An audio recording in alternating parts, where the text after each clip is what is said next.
जय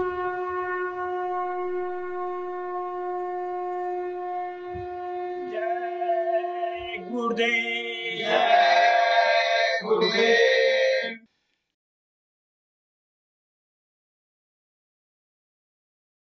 जय गुरुदेव।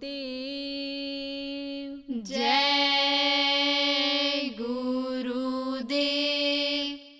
मेरे सोने गुरु, मेरे प्यारे गुरु, दर तेरे आवा।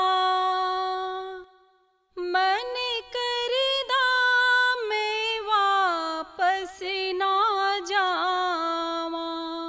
मेरे सोने गुरु, मेरे प्यारे गुरु, दर तेरे आवा।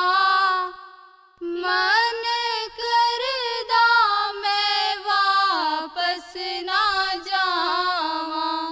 तेरे नाम वाला पाया मैं गाना, मैं तो भूल गई सारा जमाना। तेरे नाम वाला पाया मैं गाना, मैं तो भूल गई सारा जमाना। रूह मेरी जगा, जग से रिश्ता तोड़ा, दया बरसावा। मन करदा मैं वापस ना जावा। रूह मेरी जगह जग से रिश्ता तोड़ा, दया बरसावा। मन करदा मैं वापस ना जावा। तेरी नाम वाली चढ़ गई खुमारी, मैं तो भूल गई दुनिया सारी। तेरे नाम वाली चढ़ गई खुमारी, मैं तो भूल गई दुनिया सारी। नाम देवन हार, दुख मेटन हार, सब सुख पावा। मन करदा मैं वापस ना जावा। नाम देवन हार, दुख मेटन हार, सब सुख पावा। मन करदा मैं वापस ना जावा। जब से तेरे दर पे मैं बैठी, मुझे दुनिया है पागल कहती। जब से तेरे दर पे मैं बैठी, मुझे दुनिया है पागल कहती। मेरे समरथ गुरु, बख्शनहार गुरु, पार लगावा। मन करदा मैं वापस ना जावा। मेरे समरथ गुरु, बख्शनहार गुरु, पार लगावा। मन करदा मैं वापस ना जावा। तेरा नाम लेके सत्संग में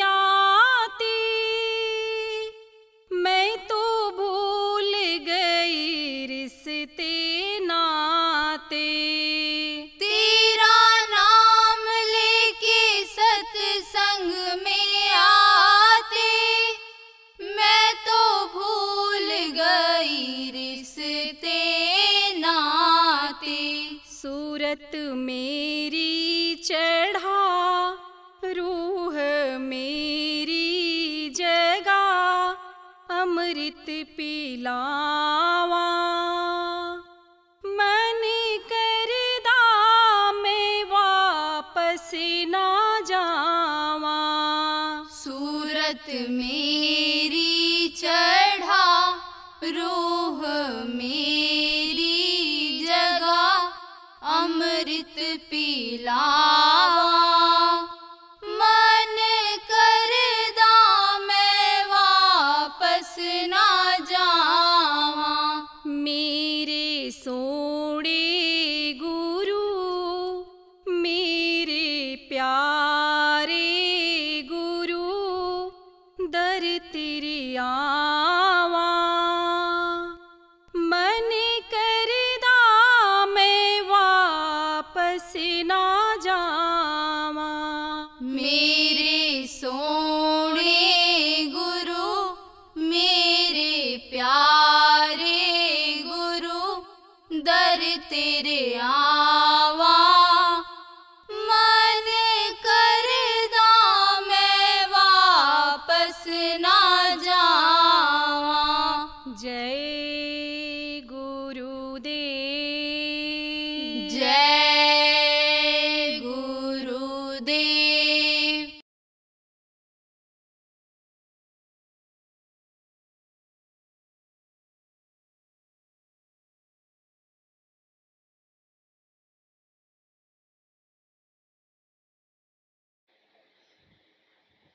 प्रेमियों, यह सत्संग का कार्यक्रम है।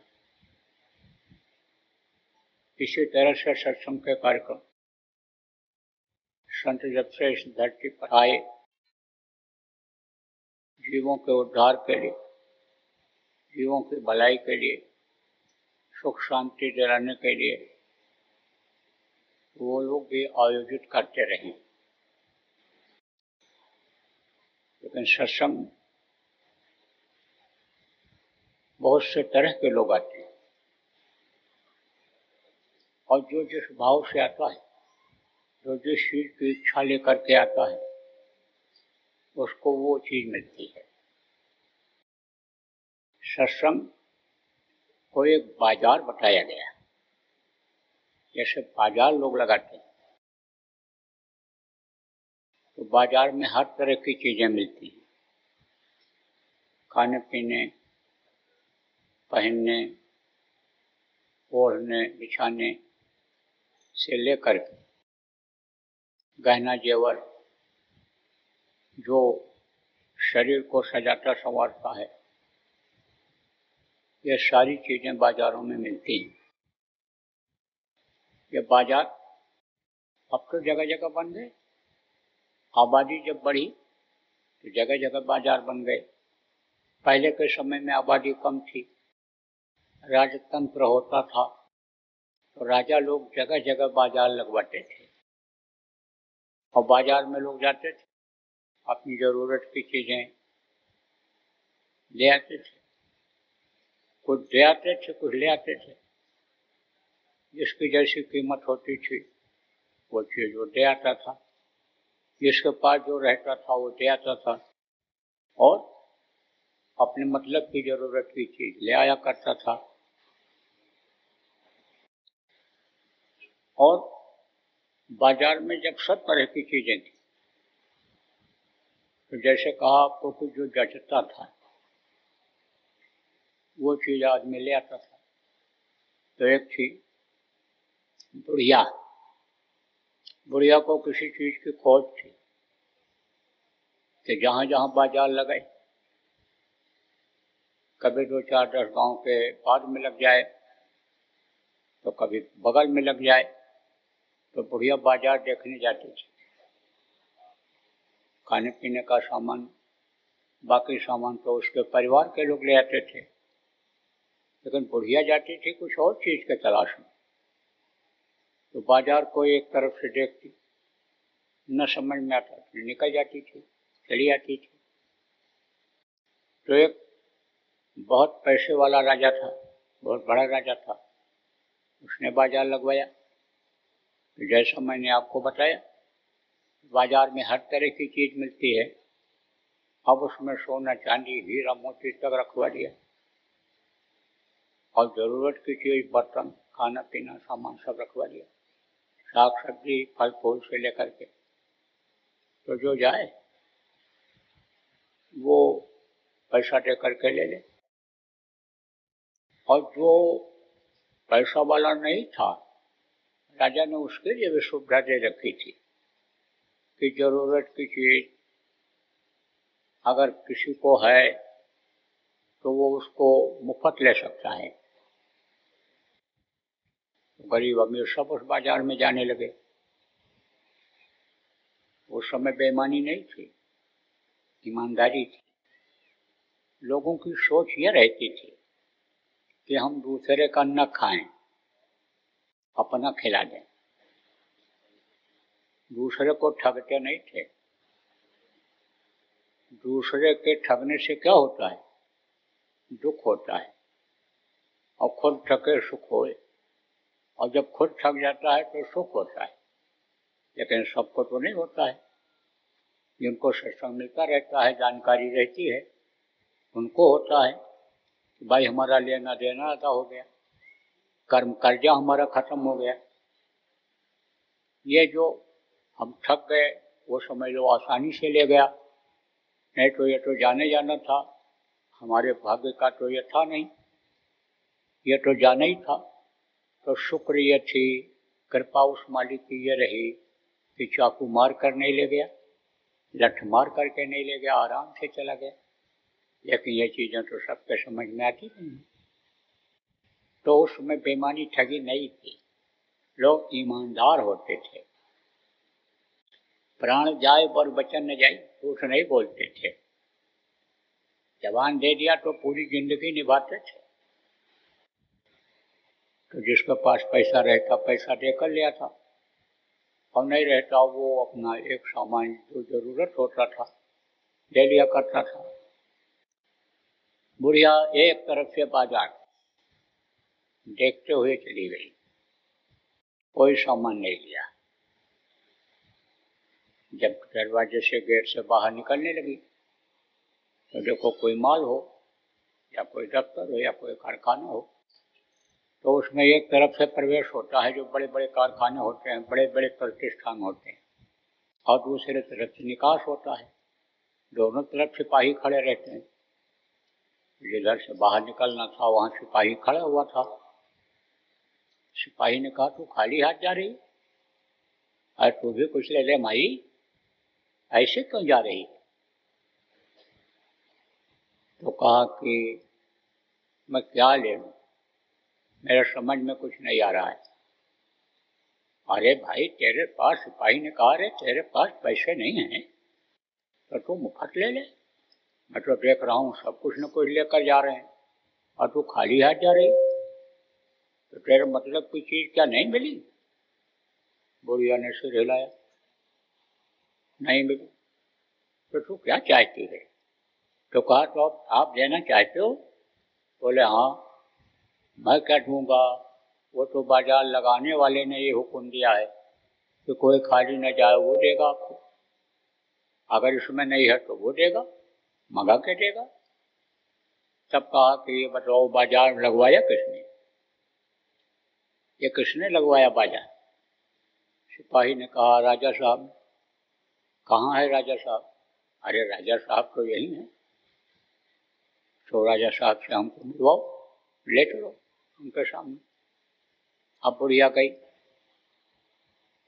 गई, देखा राजा साहब, सिपाही से कहा, इन्हीं को हमको दे दो, इन्हीं को दे दो। बाजार लगाने वाला जब हमको मिल जाएगा तब हमको एक सामान की जरूरत नहीं रह जाएगी। बाजार लगाने वाले को मैं जब पा जाऊं तब घर बैठे हमको सब सामान मिल जाएगा। प्रेमियों, सत्संग में क्या मिलता है? कहते हैं ना, सत्संग के लागी बाजार हो, कोई सौदा खरीद। महात्मा जो सत्संग का कार्यक्रम आयोजित कराते हैं, आज से नहीं पीछे से, गुरु महाराज भी इसी तरह का सत्संग का कार्यक्रम किया करते थे।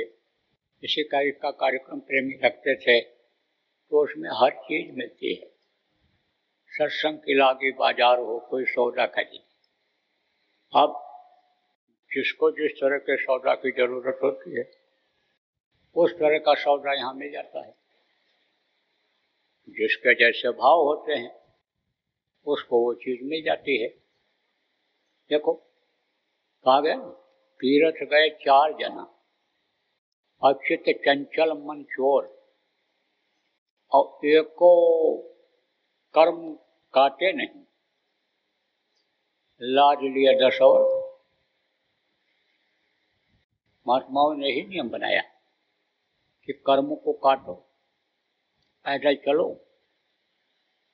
जो रोड़े कंकड़ रास्ते में पड़े हैं, नंगे पैर जब जाओगे चुभेंगे, तकलीफ होगी, कांटा भी चुभ जाएगा, कर्म उससे कटेंगे।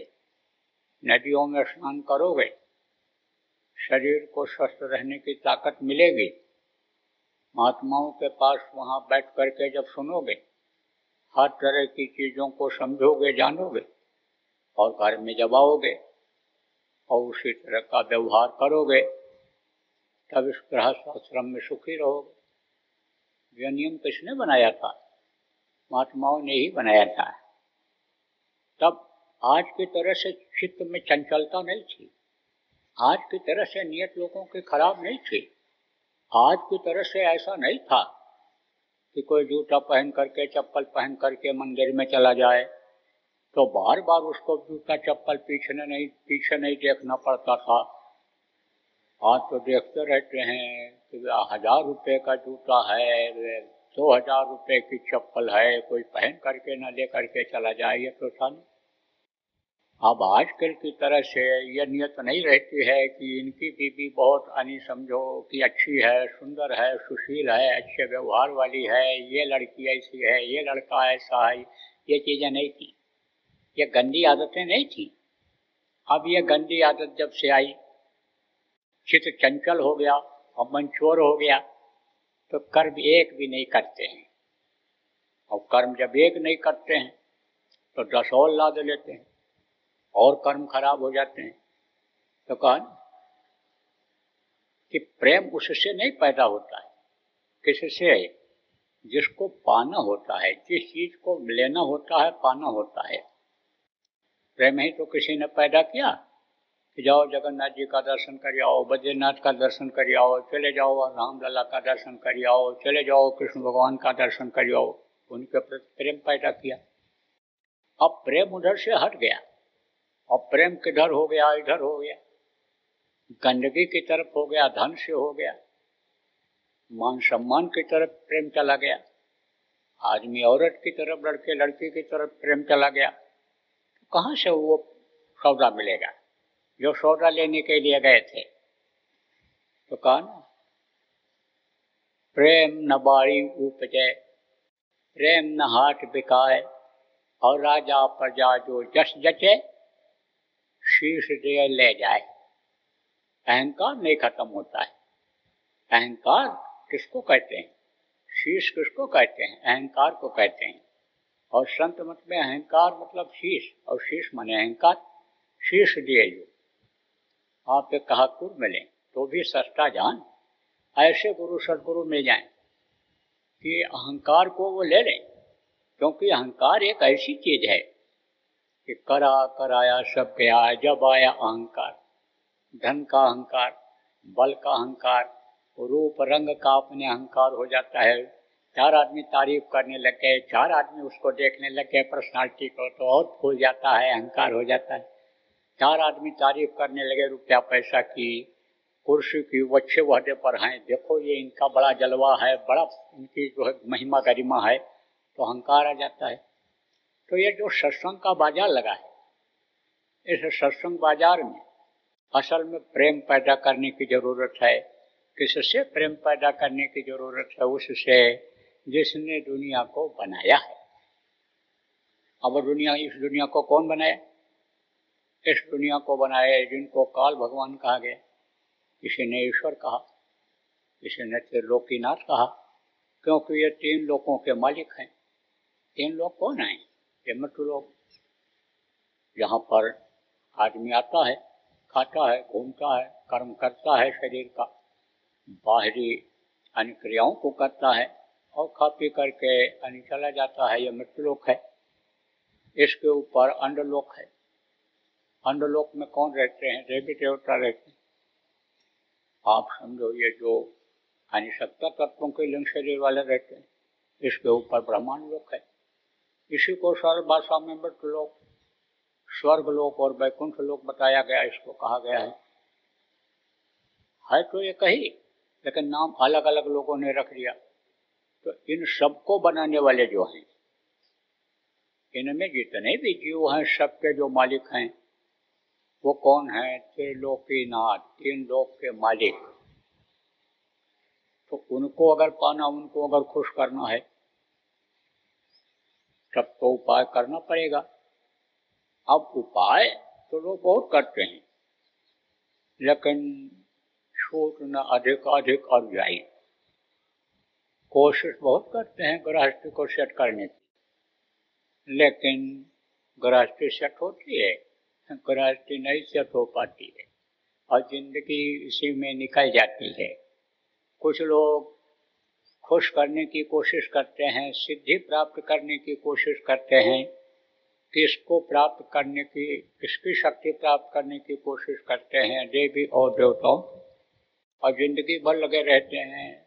वो शक्ति उनके अंदर नहीं आती है, आ जाती है। किसकी शक्ति आ जाती है? भूत की आ जाती है, प्रेत की आ जाती है। और वही भूत और प्रेत जो रक्षा करता है, वही किसी दिन उनकी जान भी ले लेता है। जैसे सांप को कोई कितना भी दूध पिलावे, पाले और पोषे और उसके सिर पर हाथ भी फेर दे, लेकिन जिस दिन उसको गुस्सा आएगा, छोड़ेगा? काटेगा ही।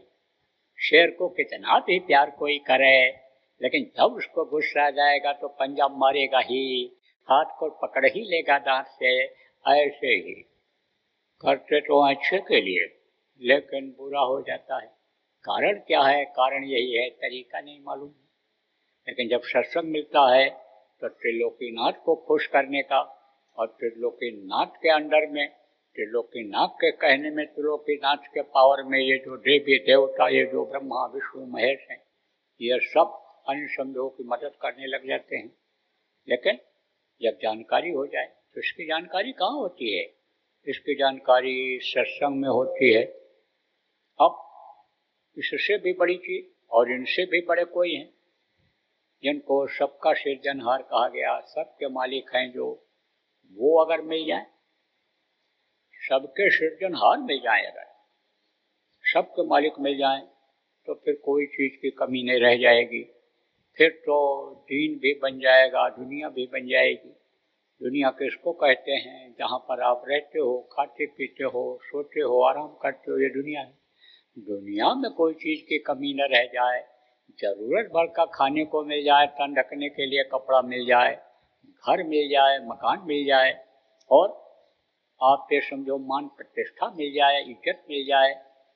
और जब शरीर छूटे तो इस जीवात्मा की संभाल हो जाए, तो ये समझो कि जीवात्मा की संभाल हो जाए, और जीवात्मा जहाँ से आई है वहाँ ये पहुँच जाए, तो समझ लो दीन बन गया। जिस काम के लिए यहाँ पर आए वो काम पूरा हो जाए। किस काम के लिए मृत्युलोक में भेजा गया, किस काम के लिए आप आए, आप बहुत से लोगों को यही नहीं पता है। क्यों? क्योंकि जगह जगह आपने जन्म लिया है। कई प्रदेशों के लोग आते हो आप इस कार्यक्रम में। कोई कर्नाटक से आता है, कोई आंध्रा से आता है, कोई तमिलनाडु से आता है, कोई आपके अरुणाचल से आता है, कोई असम से आता है, बंगाल बिहार से आते हैं, और इधर हिंदी भाषी प्रदेशों के लोग तो आते ही आते हैं। तो जगह जगह की जलवायु होती है, जगह जगह का पानी होता है, जगह जगह का भोजन होता है, जगह जगह का पहनावा होता है, जगह जगह का रीति रिवाज होता है, पूजा पाठ होता है, जगह जगह के नियम होते हैं, जगह जगह के देवी देवता बन गए इस समय पर। तो उसी में आप ढले रहते हो, समझ नहीं पाते हो कि अच्छा क्या है और बुरा क्या है। अपने जबान के स्वाद के लिए, अपने शरीर को तंदुरुस्त रखने के लिए जीव हत्या कर डालते हो, जानवरों को मार करके मांस को पका करके खा लेते हो। कोई पूछे भी भाई ऐसा क्यों करते हो, जीव हत्या करना बहुत बड़ा पाप है, ये क्यों करते हो? कहते जब सब करते हैं तो हम क्यों न करें। कुछ प्रदेश ऐसे हैं जहाँ पर समझो कि 99% मांसाहारी, 99%, 100 में एक कहीं मिलेगा शाकाहारी। और बंगाल जैसे प्रदेश में तो ऐसा अफवाह फैला दिया है लोग कि विधवा औरत मछली नहीं खाती है, बाकी सब खाते हैं, बाकी औरतें सब खाती हैं। कहते हैं मछली नहीं खाओगे तो समझ लो विधवा मानी जाओगी, अब अष्टगुण हो जाएगा तुम्हारा। तो अब इस तरह का जहाँ पर रीति रिवाज है तो वहाँ तो मछली खाना ही खाना है। अब यह नहीं मालूम है कि यही जीवात्मा जो हमारे अंदर है, आपके अंदर है, वही मछली में भी है। अब पता है किसी को कि मछली नहीं खानी चाहिए? वो तो कहते हैं जल तरोई है। कौन? मछली खाने वाले कहते हैं तो जैसे साग सब्जी है ऐसे ये भी है, ये तो तरोई जैसे होती है, ऐसे है, ऐसे खाते हैं। ज्ञान नहीं है उनको, तो अज्ञानता में कुछ मारे जाते हैं। अब कुछ की आदत जब बिगड़ जाती है, जल्दी सुधरती नहीं है, तो कुछ जबान के स्वाद में पाप कर बैठते हैं। ये तो मालूम नहीं है कि पाप की सजा बड़ी भयंकर होती है। वो कोल्हू ऐसा कोल्हू है कि जैसे तेल निकालने वाला कोल्हू होता है, एक एक बूंद चुआ देता है, एक एक बूंद। जो भी जितना भी तेल होता है किसमें, चाहे तिल में हो, चाहे सरसों में हो, चाहे जिस चीज में हो, ये जो तेल वाले चीज हैं इनमें किसी में भी हो तो सब पूरा चुआ देता है, नीचे गिरा देता है। ऐसे ही पेड़ जाते कहाँ नरकों में जब सजा मिल जाती है। आप ये समझो प्रेमियों, शरीर एक दिन सबको छोड़ना पड़ता है, चाहे राजा महाराजा हों, चाहे सेठ साहूकार हों, चाहे पंडित मुल्ला पुजारी हों, सबको ये शरीर छोड़ना पड़ता है और कर्मों का सबके हिसाब होता है।